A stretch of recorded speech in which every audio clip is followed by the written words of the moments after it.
1869 में आज ही के दिन उस महान आत्मा का जन्म हुआ जो आगे चलकर महात्मा बने, राष्ट्रपिता बने, सत्य और अहिंसा के प्रणेता बने और हमारी आजादी की लड़ाई के महानायक बने।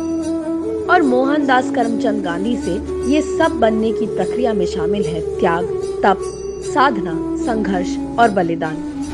हालांकि खुद गांधी जी बहुत समृद्ध परिवार से ताल्लुक रखते थे, बावजूद इसके उन्होंने इन मूल्यों को अपने जीवन में अपनाया। धार्मिक सहिष्णुता, साधारण रहन सहन, नैतिकता और अहिंसा की सीख गांधी जी को बचपन में ही अपनी माँ से मिली और जिससे उन्होंने ताउम्र खुद को जोड़े रखा। कानून की पढ़ाई करने के लिए लंदन गए तो थियोसॉफिकल सोसाइटी की प्रेरणा से उन्होंने विश्व बंधुत्व का अपना सिद्धांत बनाया।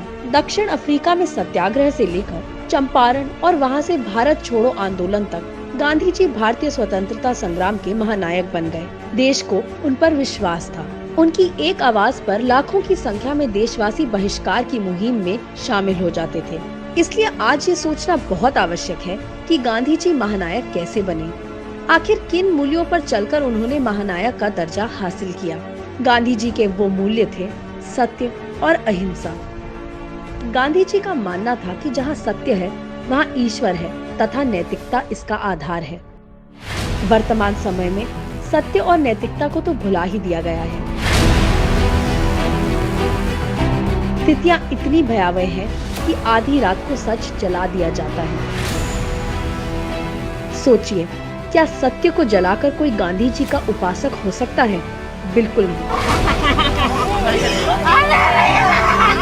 गांधी जी का स्पष्ट मत था कि एक अहिंसक व्यक्ति किसी को शारीरिक तो छोड़िए मानसिक कष्ट भी नहीं पहुंचा सकता। अहिंसक विरोध का उनका सिखाया हुआ सबक आज भी पूरी दुनिया में सम्मान के साथ याद किया जाता है। लेकिन वर्तमान सत्ता ने गांधी जी के इस सिद्धांत को पूरी तरह भुला दिया है। वो संसद में बैठकर तानाशाही के बल पर मानसिक कष्ट दे रही है और सड़क पर लाठी गोलियों के जरिए शारीरिक कष्ट। लाठी गोली हाथ में रखकर गांधी जी की बात करने वाले लोग कोरे पाखंडी हैं।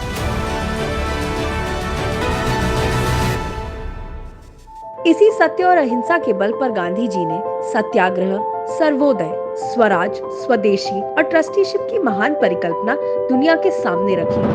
आज इन परिकल्पनाओं को कुचला जा रहा है। आज गांधी होते तो वो शरीर पर एक कपड़ा डालकर तानाशाही ताकतों के सामने तन कर खड़े हो जाते और उनसे सवाल करते, लड़ाई लड़ते। वो झुकते नहीं। गांधी जी का महत्व इसी से समझा जा सकता है कि अमेरिका में मार्टिन लूथर किंग, दक्षिण अफ्रीका में नेल्सन मंडेला जैसे लोगों ने गांधीवादी विचारधारा को सफलतापूर्वक लागू किया।